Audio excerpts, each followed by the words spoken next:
Часът на новините.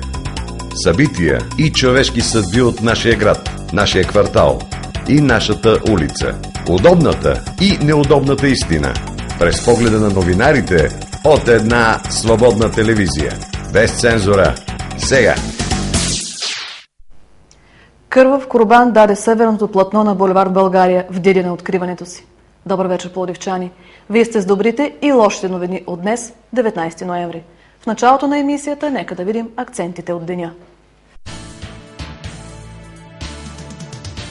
4 паяка вършаха в Северен. Търсят се ватмани и за Пловдив. Фирма Чистота подарява ковчета на ученици.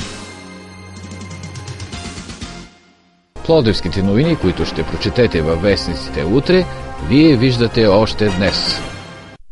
Жестока драма в Пловдив. Съпруг уби жена си при катастрофа, станала на един от най-оживените булеварди на булевард България. Смята се, че до кървавия инцидент се е стигнало след скандал между съпрузите и така шофьорът е загубил контрол над автомобила и се е забил в междуградски автобус. Тежкият инцидент е станал около 7 часа тази сутрин, когато мъжът и жената заедно с две съседки отивали на работа. Предполага се, че е възникнала конфликтна ситуация, шофьорът е загубил за миг внимание и така е забил автомобила в движещият се по булеварда градски автобус. Заради високата скорост, ударът е бил силен и на място загива 54-годишната съпруга на водача. Двете жени на задната седалка и мъжът на жертвата са откарани в болница, където по-късно са били оперирани. Видяхме, че някакъв камион е бъсна някаква кола, беше затисната отдолу. Не чакахме тук на спирката, пътят тук беше затворен с полиция, пожарната мина. Забила се колата в някакъв автобус и била много смачкана, рязали са колата, за да могат да изкарат жертвите. Жертвата не е била сложила обезопасителен колан и най-вероятно е починала на място от силния удар в предното стекло на автомобила. Статистиката е категорична, че при поставен обезопасителен колан травматизмът от пътните происшествия е по-малък и шансът за възникване на пътно происшествие и за телесни повреди са по-малки. Чист късмет е, че жертвите не са били повече, тъй като колата е била с газова уредба и при по-висока скорост е можело да се предизвика експлозия, смятат от пловдивската полиция. След намесата на медиите, окръжна прокуратура започва 2 процедури. Ще се проверява отдаването под наем на площад Централен на фирма Sigma Invest за Коледен базар. При проверката ще се установява кой, как и на какво основание е разрешил това, допуснати ли са и от кого закононарушения. Ще се изяснява също така ощетена ли общината и кои са виновните длъжностни лица, допуснали неправомерно ползване на общинска собственост. Освен това е възложена проверка относно черната стъклена сграда на главната на Пловдив. Ще се проверява законността на разрешение и изпълнен проект, дали са налице нарушения при постройката на въпросната сграда върху груповия паметник на културата, какъвто се явява главната на Пловдив. Ще бъде изискано становище от Съюза на архитектите в града и от главния архитект на общината, както и също така ще се изследва дали община Пловдив е била уведомена и следвало ли е при несъгласие от нейна страна да реагира.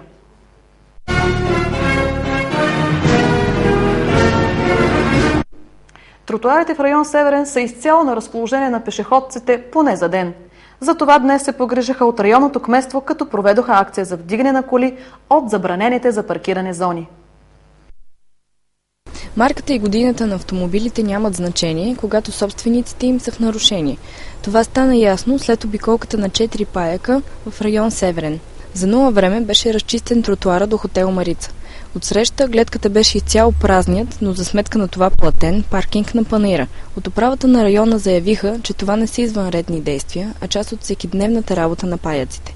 Хората от квартала обаче споделиха, че по-скоро ежедневието е да паркират колите си на тротуара. Тук има един парадокс. Всички живеещи са си пристроили гаражите на магазини за търговия. След като аз отказвам масово преустройството на гаражи в магазини за търговия, просто човек трябва да избере или да си плаща някъде другаде и да паркира колата другаде, или да си направи гаража в магазин за търговия. Акцията беше мярка срещу превръщането на пешеходни площи в паркинг и все по-голямото затрудняване на движението. Истина е, че една стъпка напред към по-добра организация на потоците коли не би навредила никому, дори за това да се плаща.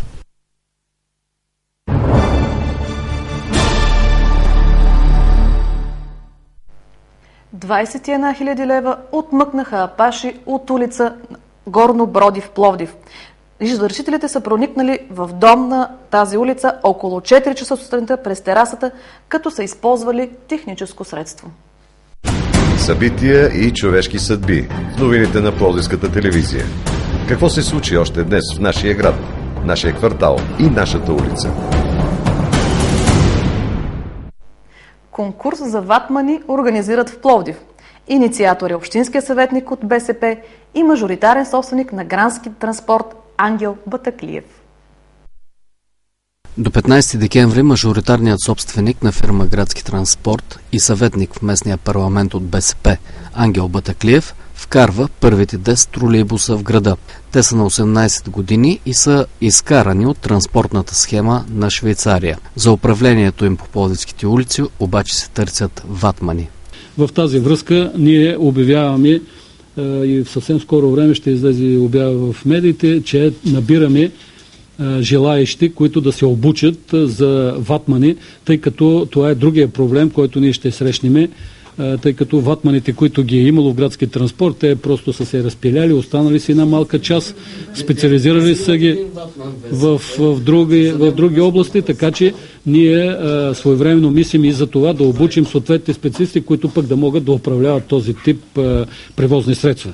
Швейцарските тролеи ще се движат по линиите с номера 3, 5 и 19. В момента Ангел Батаклиев води преговори с американска фирма с изнесено производство в Китай за доставката на други 65 тролея. Толкова той трябва да внесе в Пловдив по приватизационния договор за бившата общинска превозваческа фирма. Предлагат му ги с 30% по-ниска стойност от тролеите в Беларус и Чехия. 66 ковчета за разделно събиране на отпадъци получиха учениците от начално училище Христо Ботев. Подаръкът е от фирма Чистота. Ковчетата ще бъдат разположени в класните стаи, по коридорите и в двора на училището. Децата от 4-ти Б клас приеха подаръка от Чистота, като обещаха да го използват както трябва. Те бяха категорични, че родителите им също знаят за разделното събиране на отпадъци, но не всички бяха така единодушни, когато ги попитахме дали го практикуват.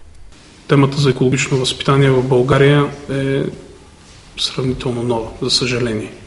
И всеки един от нас и родителите на тези деца така имат доста пропуски в тази част на образованието си.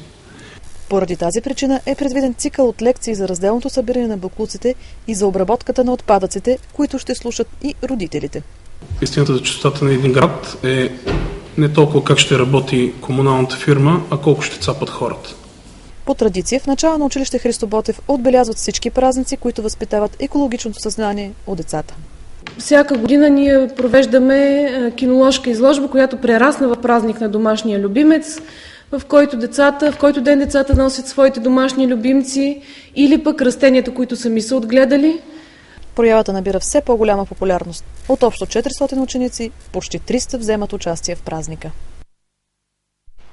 И в края на емисията, нека да видим още веднъж водещите новини от деня. 4 паяка вършаха в Северен. Търсят се ватмани и за Пловдив. Фирма Чистота подарява ковчета на ученици. Пловдивските новини, които ще прочетете във вестниците утре, вие виждате още днес. Така завърши ранната ни информационна емисия. Остава да видим и какво ще бъде времето. Преди това обаче, кратък преглед на програмата ни до края на вечерта. След прогнозата за времето продължаваме с телевизионен омбудсман. Колегата Любомил Лазаров е вече на своя пост пред открития телефон 640-366. До него е Златко Захариев от Общинско предприятие Организация и контрол на транспорта. От 19:20 в Густомай на Филибето гостува шоуменът Тодор Киртиков.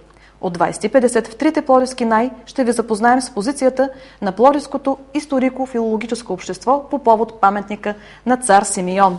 По-късно от 21:30 отново в Трите Пловдивски най ще ви покажем съкровищата на Атон.